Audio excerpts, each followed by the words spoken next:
Hello, everyone. You have stumbled upon or purposely found, and we hope it's the latter, the Global Astronomy Month 2014 Astro Arts Hangout on Optics. Joining me today are Daniela DePaulis and Jan van Malvik, which I'm apologizing, I'm not Dutch, so I'm going to just sort of stumble through that brazenly. We also have with us, hiding in the dark, Nando, and we're here to bring you a special treat. We are reflecting sounds and images off of the moon and bringing them straight to you. Daniela, I'd love it if you could please provide some context for this wonderful set of things that we're going to be about to experience. Thanks, Pamela. And welcome to all viewers from all around the world. Thanks to Global Astronomy Month and Astronomers Without Borders for hosting this event.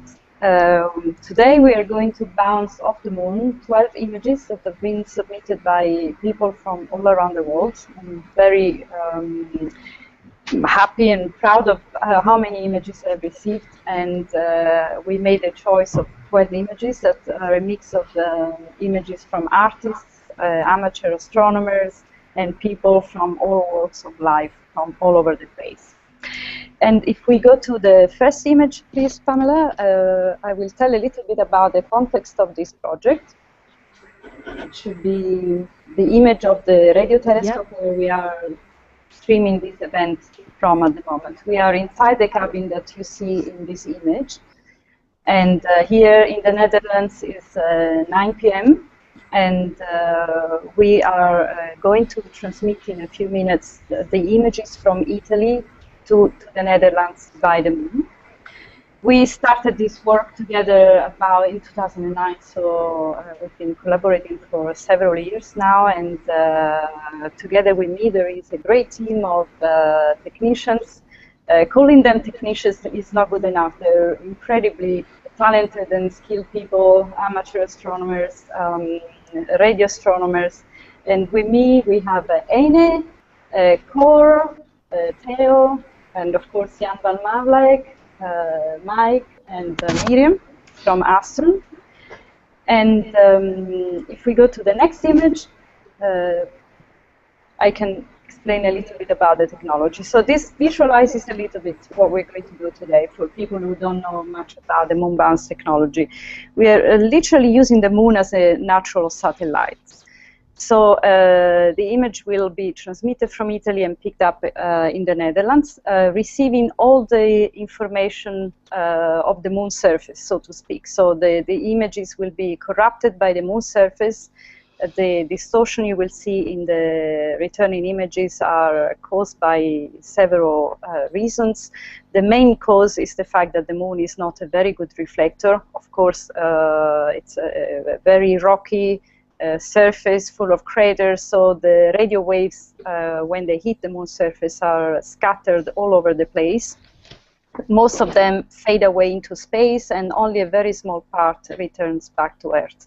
So it's almost magic that we receive anything at all after a journey of about 800,000 kilometers. Also, there are many other things that influence the signals. Radio amateurs don't use any threshold in their communication. So every time we do transmission and the reception of images, we also receive all kinds of signals that are traveling the cosmos when we do the live performance.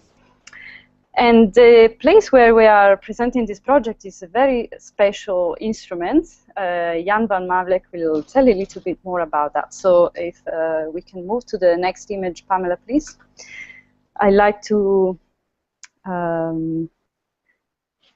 ask Jan to continue. Okay.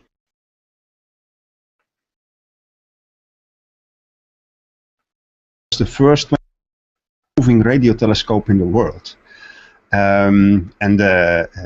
It was restored, and last week, April 5, it was reopened officially by Joe Taylor, K1JT, is his call sign. Joe Taylor is a famous person. He is a Nobel Prize winner.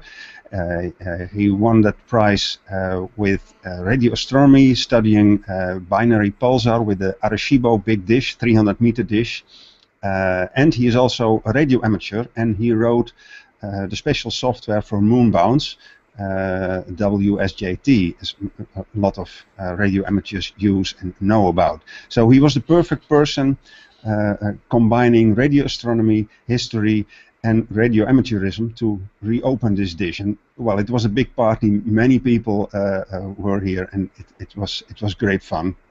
And we were very, very happy that this dish is restored.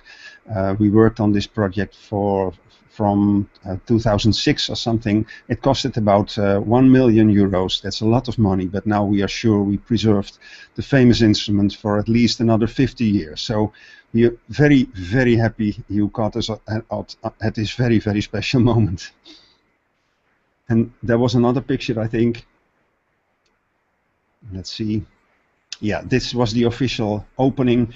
There were 100 earth balls, inflatable balls in the dish, and Joe pushed the button and the dish came slowly down and all the balls dropped down, and there were a lot of children to catch all those balls. So it was a very festive thing, and well, it was really a great way to reopen this fantastic dish.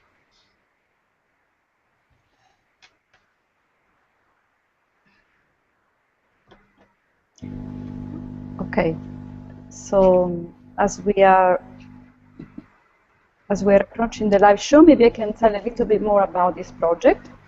As I said, this is a collaboration, 100% collaboration between me, artists, and the technicians, scientists here at the Doing Radio Telescope. And today we are going to moonbounce images, as I said, from all around the world. And just to give you an idea of the context, this project is referring to an art movement that was founded in the 60s called male art.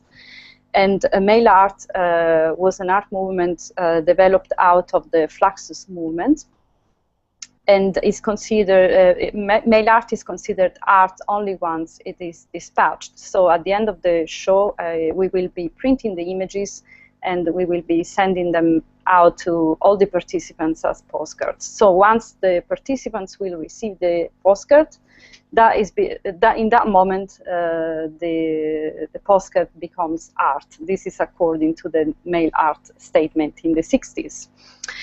And the male artists, back in those days, and still now, it's a very active community. They created a global network, so they continue exchanging postcards and all kinds of objects using the mail as the main way of exchanging ideas and especially visual messages. So what we add to this movement is the cosmos. So we add the moon and the cosmos as also another participants, and therefore I often refer to this project as a cosmic male art project. And yes, I think we can move on to the actual moonbounce. So we can start talking a little bit about the images that we received. The first one is by an artist, actually. Sounds. Oh, we've got some sounds. I'm sorry, I forgot about that. Very important. Okay. Yeah, Nando will send some sound. How moonbounce sounds. He is first going to send some Morse code. So Nando, go ahead when you're ready. Okay, just one few seconds. I have to tune it and switch to Morse code. I will send a call. Okay. Just to show how it sounds there. Okay, it should be running by now.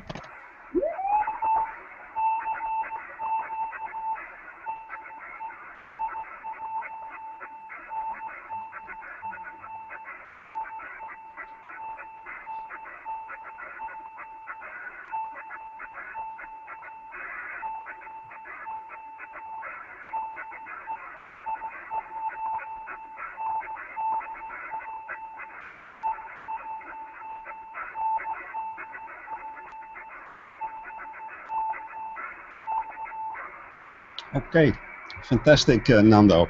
And maybe now you can send some JT65. Yes, so just again a few seconds to switch here. Okay.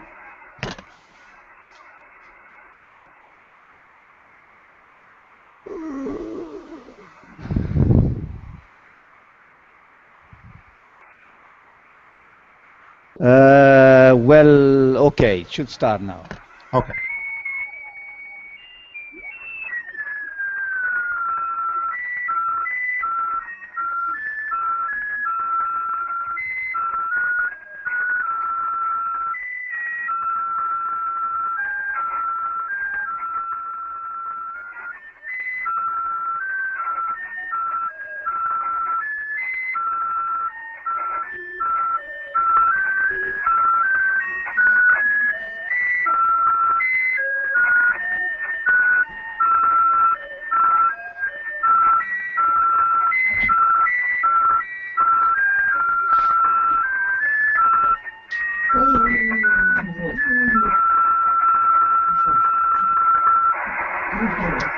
Excellent, Nando. Very, very strong signal. Fantastic, fantastic. Okay. And actually, this is the code that was developed by Joe Taylor, the man who reopened the dish a week ago. So this is what he made, and this is very, very strong code. It's possible to detect those tones even when you don't hear them. When they are 10 dB below noise level, then it's possible to even dig them out of the noise. So that's one of the things we do. But digging out of the noise is not necessary here because Nando has a 10-meter dish. He built it himself, magnificent dish, and we have a 25-meter dish. So that's all very big, but this is necessary for the pictures. And Daniela will tell something about the pictures because I think we can start doing the pictures now. Then I will change my camera now. We actually have a question coming in from the audience. Hugo Burnham asks, do the tiny reflectors left behind by the Apollo missions reflect radio waves, or are they only optical reflectors? And what is it exactly that you're reflecting for these broadcasts? Okay. Someone is answering. Okay. Well, I can answer this question. No, these are not. Let me see. I have to change. I have to do two things at a time, and that's a little bit difficult. Okay, there we are. No, those detectors that were placed by the missions do only reflect optical signals, a laser, for instance. And they do not add something to our signal. And so what we use is simply the surface of the moon. We simply reflect our signals of the surface of the moon, pure in a passive way.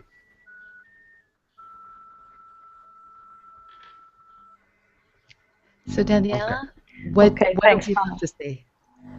Okay, so the first image is from an artist called Gianni Piacentini, based in Italy.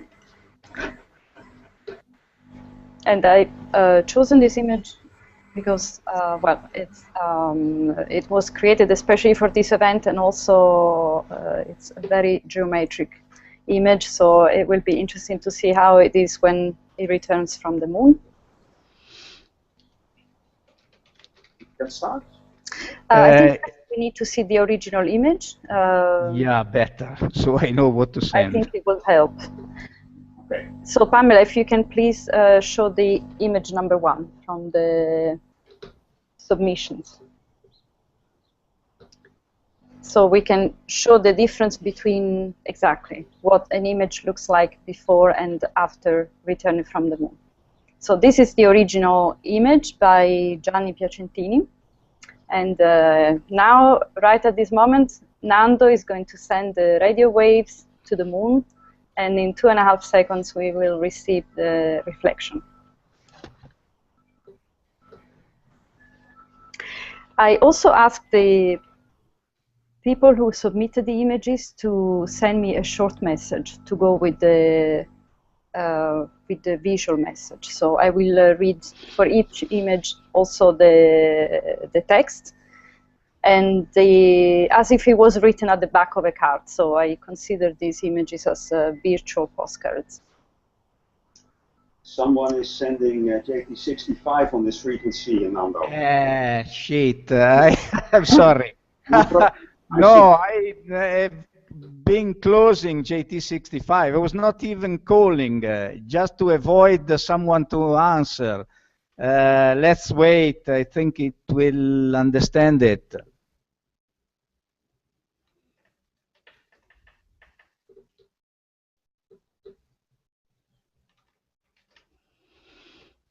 Do I have to resend the picture?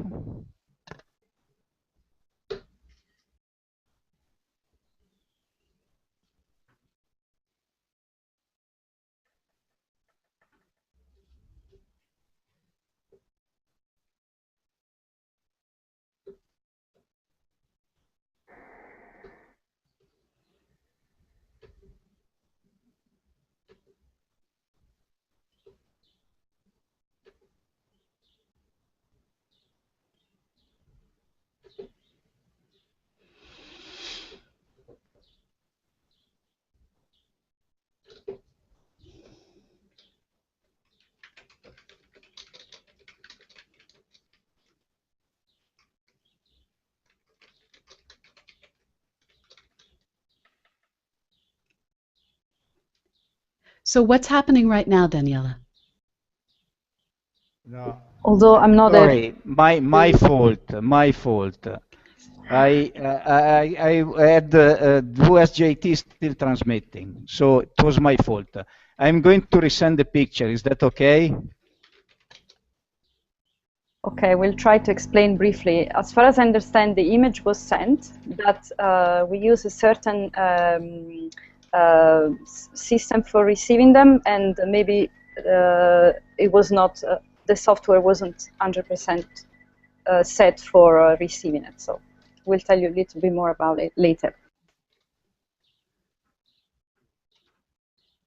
So while we're waiting for this to happen, do you want to explain more about the different images that came in?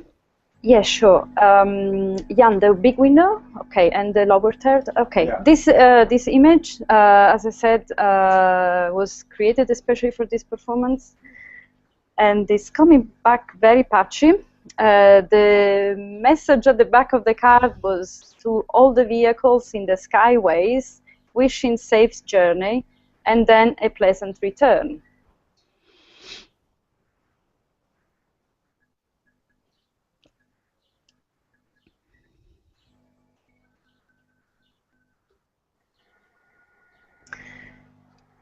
So what we see in the moon-bounced image is a lot of distortion. The colors are contaminated by pixels of all different colors. So with this kind of image, it's very easy to see what happens to a moon-bounced visual data. So now I need to remove the lower third. Okay, I need to great. switch back one moment. So Pamela, if we can please move on to the next one, to image number 2 by Brittany Gutierrez, who I think, I assume is someone from the Astronomers Without Borders community. She didn't say much about herself, but she sent an image of her 2 children. Already coming in. Okay, and this one is very fast. It's returning from the moon. And Brittany's message is, I love you to the moon and back, love infinitely. And she lives in Virginia.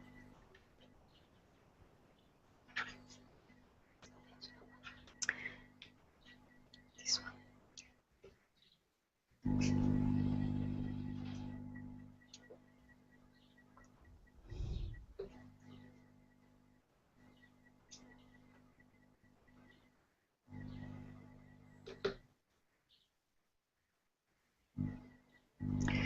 And of course, there is a lot that can be said about what's going on during the transmission. You probably noticed that the image keeps shifting. that has something to do with the synchronization.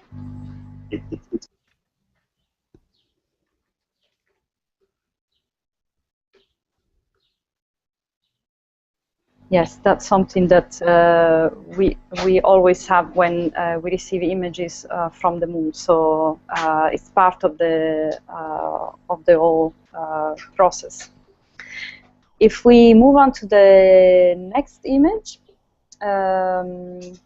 the original one, yeah, okay. This is also submitted by an artist, Adam Brown from London. Adam also sent us his coordinates, latitude 51.5042, longitude 0.027276. The image is already returning from the moon. And the message at the back of the card is, sorry, no longer at this address. The title is No Longer at This Address, Burned Out House, Queensland, Australia.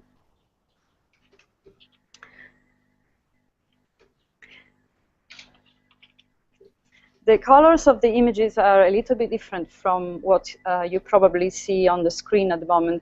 We are relaying the images via camera, so there is some distortion with the translation of the data. But people who will receive the postcards will see the image in a much more clear and truthful colors. Okay, we can move on to the next one. The next image is by Giorgio De Finis, a photographer from Italy. It's a black and white image, so again, something different. It's a series of, Giorgio made a series of works called Portraits Before Departure. And this image shows Daniel from Peru, dressed as the first cosmonaut in Metropolis, which is the location in Italy where Daniel lives at the moment. So I can see already the reflection. The black and white image is filled with colors.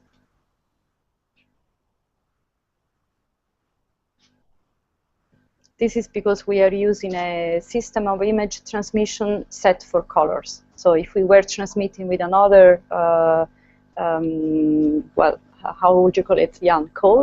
Mode, then we would have only black and white. Okay, next image is from Richard Lowenberg, living in New Mexico.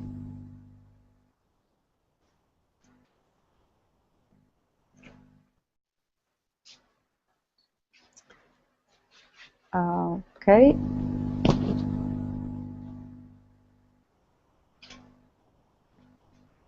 It should be a text.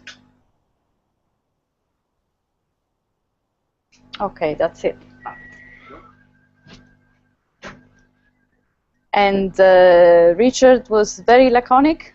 He only said, beam me up, Scotty. That's his message.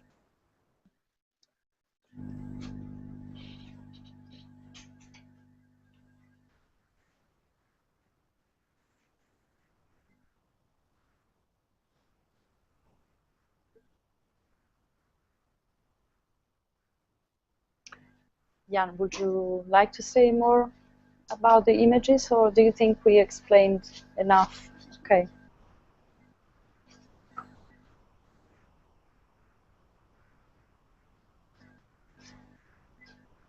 Okay, thanks, Richard, for this wonderful text and colorful image.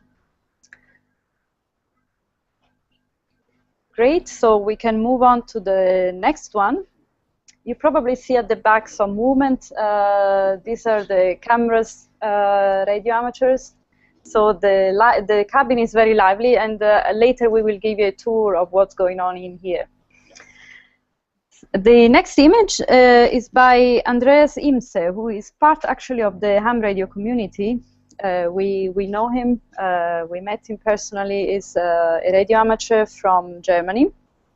And he sent us the image of his QSL card. A QSL card is an image that radio amateurs exchange at the end of each two-way contact to notify each other of the contact. And I assume that this is a picture that Andreas took himself of the moon. Yeah. And Andreas has submitted a very beautiful text with this image. It's very long, so I won't be able to read it completely, but it's a text from a novel called Guess How Much I Love You by Sam McBratney. And the core sentence is basically a discussion between two hairs. And the core sentence of this long text is, "I love you right up to the moon," said little nut brown hair. "Oh, that's far," said big nut brown hair. "That's very far." I'm sorry for my not very good acting skills, but this, I guess, is the origin of the famous quote, "I love you to the moon and back." So it's from this novel of an Irish writer called Sam McBratney.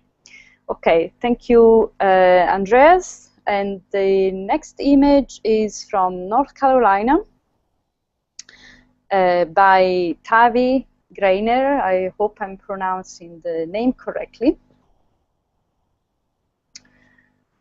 And yeah, I really like this image because of the colors and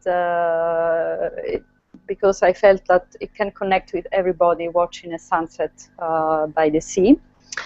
And the message we got for this image by Tavi is, on November 3rd, 2013, we watched the sun and moon become one, as Luna, Earth, and Sun briefly aligned for a sunrise hybrid solar eclipse.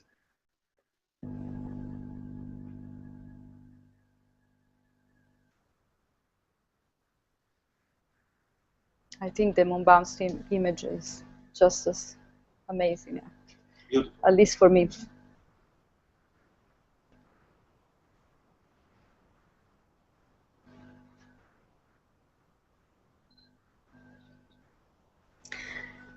Thank you, Tavi, for this timeless, universal image. The next one is by Sarah Jane Pell from Australia, Melbourne, Australia. She also sent us her geographical coordinates. And in fact, she is on Earth 37.8098 south, 144.9648 east. She has a long message that is really beautiful. I would like to read it to you because Sarah actually wrote it especially for this event. And she says, "Dear Lunar Gaia, I have looked lovingly at you in the face almost every week since I can remember. And yet every line, every crease and smile has remained perfectly serene.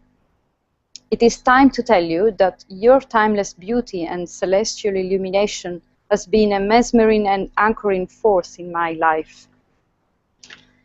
Deep within you, continue to affect us. Continue to bless us with your stillness, your sharpness and wit. Continue to permeate our mythologies and corrode our ambitions with the harsh realities of your extreme silent cadence, so that we can better understand our place in this universe. Each time you bounce images and mirror back at us the reflection of who we really are. Without you, dear moon, the earth of our planet will stagnate and die. Without you, the night will be eternal. Your humble earthling admirer, Sarah Jane." Thank you, Sarah Jane, for this wonderful contribution and very nice. The next one is from Japan, also an artist called Yoshi Koinuma.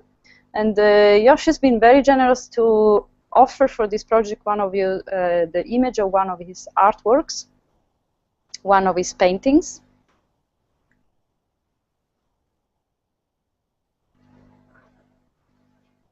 Okay, voila, this is the original image. Yoshi says, I've never heard of a constellation called the Mole, so I would like to send a message into the universe to call a new constellation Mole. Yoshi works with animals, the cosmos, so is very interested in connecting earthling animals to the stars, and his work is very original.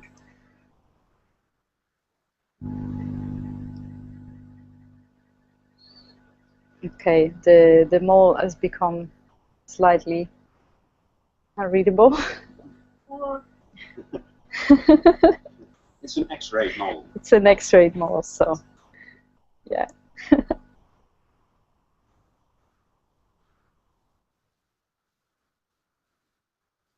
Okay, thank you, Yoshi, from Japan. The next image, again, is from London by Melanie King. And I know that Melanie works with pinhole camera. She's an artist that is very interested in reusing this old photographic medium for contemporary photography. And this image is simply unknown, untitled, not message, so just enjoy as you wish.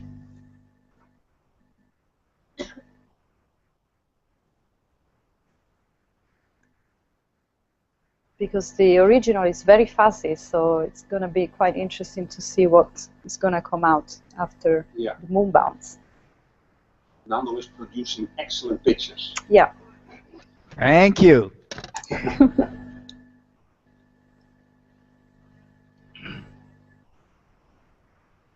We can still see the shadow of the cat.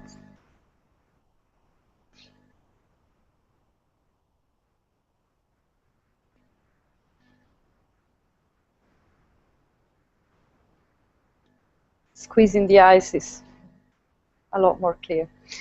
Okay, thank you, Melanie, for this very poetic black and white image.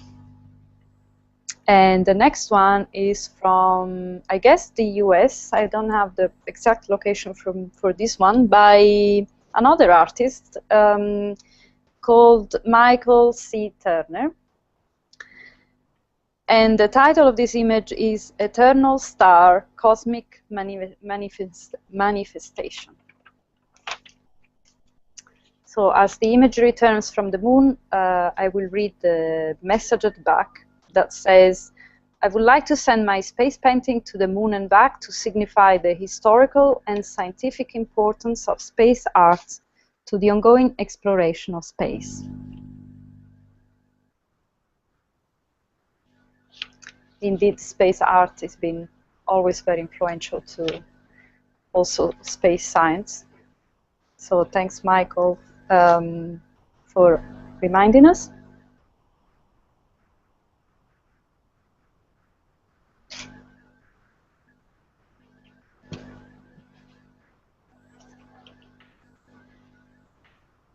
And of course, all of these images will keep traveling into space after the moon bounce. So as we said earlier, only a small part of the radio waves is reflected by the moon surface, and the rest keeps traveling at the speed of light. So it will reach very far away in the cosmos. And okay, next one, the last one actually, is from Michael Garrett, who is actually here in our cabin. And he sent us an image, which we all know, but surprisingly, we never moon bounced this image before, so indeed it had a priority in this particular event. And the message at the back of the card is 12:01 alarm.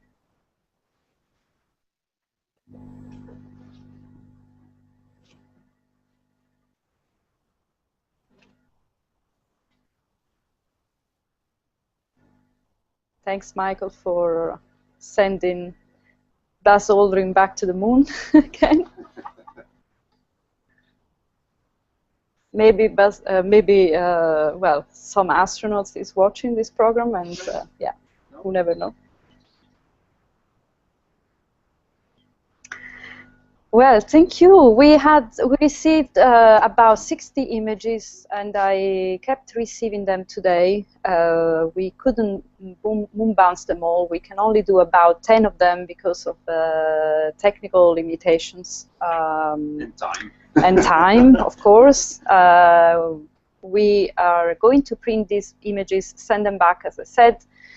And we might moon bounce some more images, perhaps in the next few weeks. So please be patient. We will slowly get back to you. And in 2 or 3 months' time, you might receive an image returning from the moon with our message at the back of the card and our signatures to testify that this event really happened.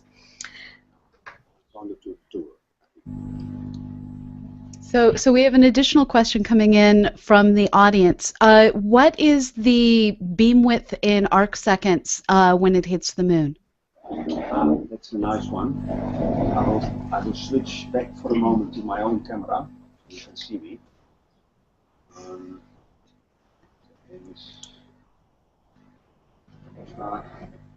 This one. Okay. There you go. Okay. There we are. Well, we do this on 23 centimeters. That's 1.2 gigahertz. And the nice thing is that our dish is 25 meters, and on that frequency it has a beam width of half a degree. And the nice thing is that the moon also is half a degree. So that means that all the energy we transmit hits the moon. So you could say in retrospect that this dish was designed as the ideal 23 centimeter moon bounce instrument. Of course, it wasn't designed that way. That's just coincidence, but that's fantastic. So just to expand on that a little bit, how big is the reflected beam when it comes back at Earth? Oh, that's huge, because the moon is a sphere. That's a pity, because if it was square or flat, it would reflect much better. But because it's a sphere, well, the beam is about 180 or maybe more degrees wide. So that's why the signal that returns is so unbelievable weak. The attenuation, the total attenuation, if you put that in a figure, is a 1 with 27 zeros. So that makes it very, very difficult to bounce signals. And the important thing here to remember is, this is the audience. So audience, when you think about this, since it's a sphere, it's essentially taking what we send at it and then bouncing it out over a full 180 degrees. Right. So if you've ever seen the picture coming off of a fisheye lens, well, this is the inverse of this. It's sending out a fisheye picture. Yes, indeed. That's a good thing to say it. Yes.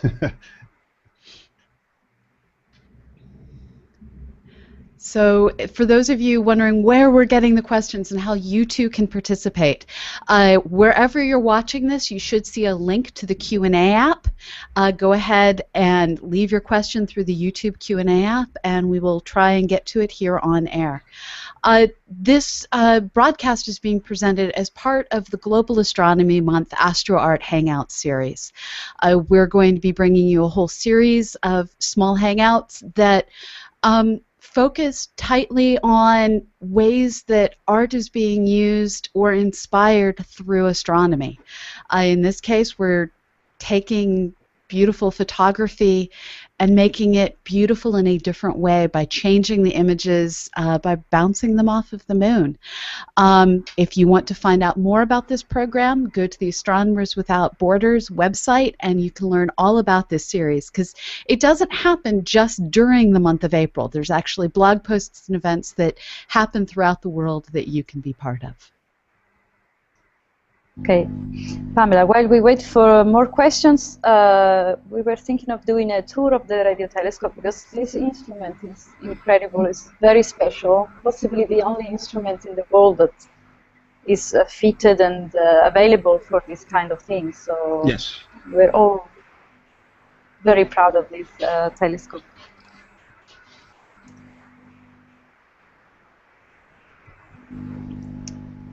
That's where we are.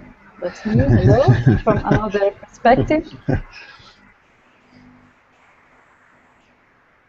The person at the camera is Theo.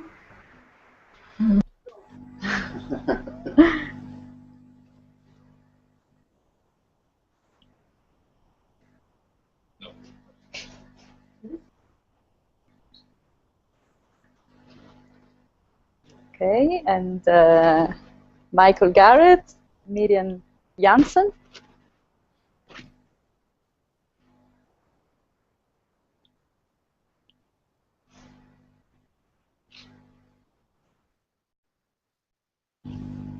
And yeah, it's me again. And Jan, would you like to say something more about the Dwingler Radio Telescope? It has so much history that maybe yeah. difficult to be condensed in a few minutes. But yeah, there is a lot to tell about. But one of the first things, it was originally built, of course, for radio astronomy in 1956. And it was the first of its kind in the world. And one of the things it more or less discovered was the structure of our own galaxy.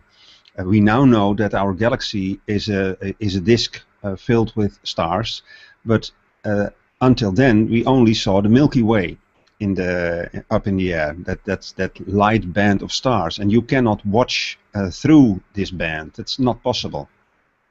So with radio waves, you can look what's behind it. And that way, using this telescope, they found out that we are really a disk, that we are a nebula, a galaxy with all kind of spiraling arms. I sometimes say if we had CNN during those days, it would have been breaking news. And it was really the first time that humanity could see that we were really a galaxy. Well, and that this is only one of the stories. It all began here. Today we had some visitors, and I told them this is the holy ground of radio astronomy. And the whole story started here, and that's, well, I always feel enormously privileged to be able to be here and to use this magnificent instrument. And I'm so happy that it's fully restored now. So, yeah, it always feels like a party. if I may say something about this, we froze the image at this point because these are the QSL cards that we mentioned before. Radio amateurs exchanged them after making contact with each other, and this relates very well with the project that we just presented. It's all about mail art. Global international network. So these are only a selection of postcards from all around the world. And we can finish perhaps the tour of the cabin. And I would also like you to, yes, please, Theo, just I would like you to see the rest of the cabin and the two others, cameras team, Eine and Core. Again, I'd like to remind that without the cameras team, we wouldn't be able to do any art project at this telescope. So thanks to all cameras.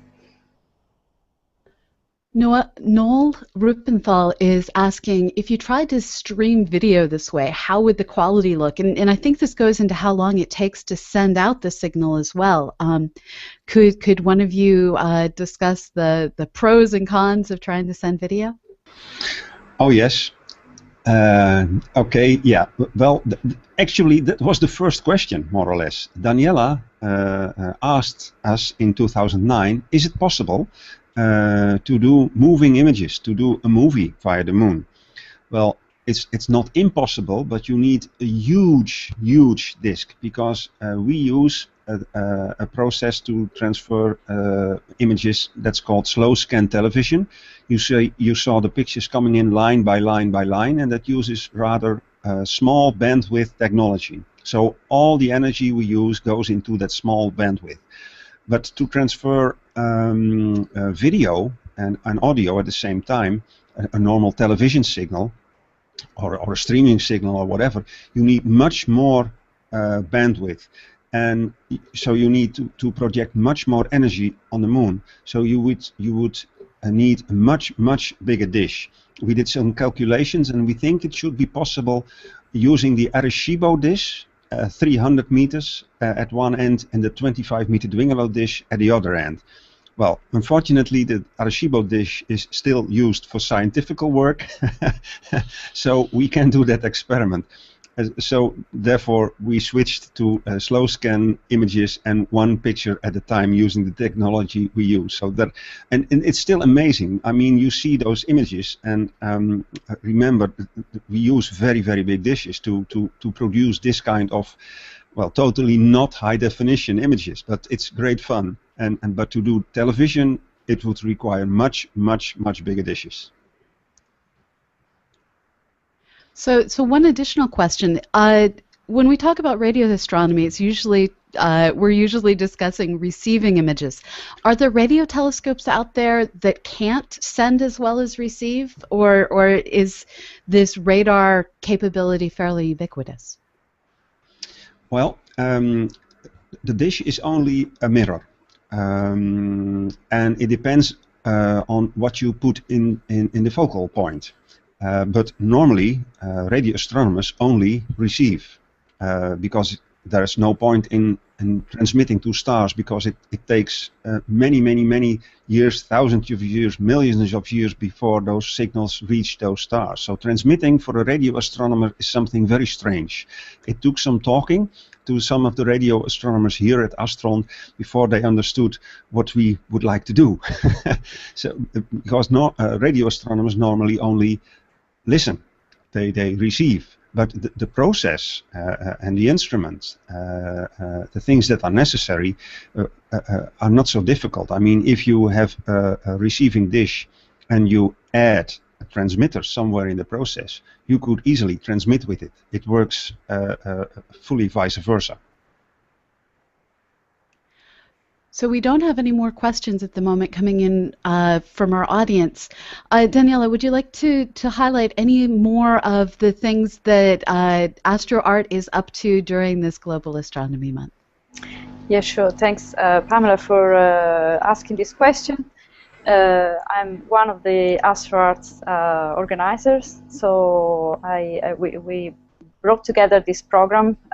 It's including several art projects that can be presented online. So they're meant to be global projects that can be viewed at any time by everybody all around the world, and that often include audience participation. So after this program, we have another hangout, I think on the 21st of April, together with an artist called Erika Blumenfeld, who is a photographer, and her project is about collecting stories about the night sky from people who have had the luck to experience a real night sky, which not all of us actually have the chance to experience. Personally, I don't think I've ever experienced a true night sky, 100% true night sky. And also on the 22nd of April, we have another AstroArt Hangout together with Marty Quinn, another artist based in the US, who will talk about his project in collaboration with NASA called Crater Live, which is a radio station that he created especially for transmitting the sounds of the cosmic wave hitting the moon. So it's a very interesting project. And yes, I think that's it for AstroArt, but there are lots of other events in Global Astronomy Month. So. And for people who are interested in science movies in general, you and I will both be at the Alamak Film Festival next week in the Czech Republic, and perhaps some of our audience will see us there. Hopefully, yes. So this has been a production of CosmoQuest. We are someplace that if you want to do science rather than art today, go map out the moon, find some craters on Mercury, and trace out the trenches on the asteroid Vesta. CosmoQuest.org is your place for doing science, and we are working in collaboration with Astronomers Without Borders to produce this Global Astronomy Month AstroArt Hangout series.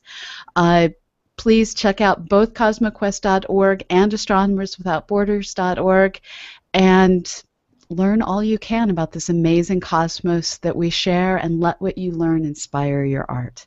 So thank you so much, Daniela, Jan, Nando. This has been a great hangout, and I've really enjoyed all the different things that you've been able to bring us. Thank you so much for joining us. Thank you. Thank you. Thanks to you.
Hello, everyone. You have stumbled upon or purposely found, and we hope it's the latter, the Global Astronomy Month 2014 Astro Arts Hangout on OPTICKS.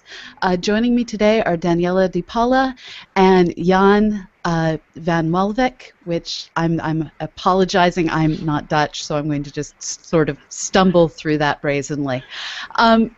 We also have with us, hiding in the dark, Nando, and we're here to bring you a special treat. We are reflecting sounds and images off of the moon and bringing them straight to you. Daniela, I'd love it if you could please provide some context for this wonderful set of things that we're going to be about to experience. Thanks, Pamela. And welcome to all viewers from all around the world. Thanks to Global Astronomy Month and Astronomers Without Borders for hosting this event. Today we are going to bounce off the moon 12 images that have been submitted by people from all around the world. I'm very happy and proud of how many images I've received, and we made a choice of 12 images that are a mix of images from artists, amateur astronomers, and people from all walks of life from all over the place. And if we go to the first image, please, Pamela, I will tell a little bit about the context of this project. It should be the image of the radio telescope. Yep. Where we are streaming this event from at the moment. We are inside the cabin that you see in this image. And here in the Netherlands is 9 p.m. And we are going to transmit in a few minutes the images from Italy to the Netherlands by the moon. We started this work together about in 2009, so we've been collaborating for several years now, and together with me there is a great team of technicians. Calling them technicians is not good enough. They're incredibly talented and skilled people, amateur astronomers, radio astronomers. And with me, we have Eine, Cor, Theo, and of course Jan van Mavlek, Mike, and Miriam from Astron. And if we go to the next image, I can explain a little bit about the technology. So this visualizes a little bit what we're going to do today for people who don't know much about the moon-bound technology. We are literally using the moon as a natural satellite.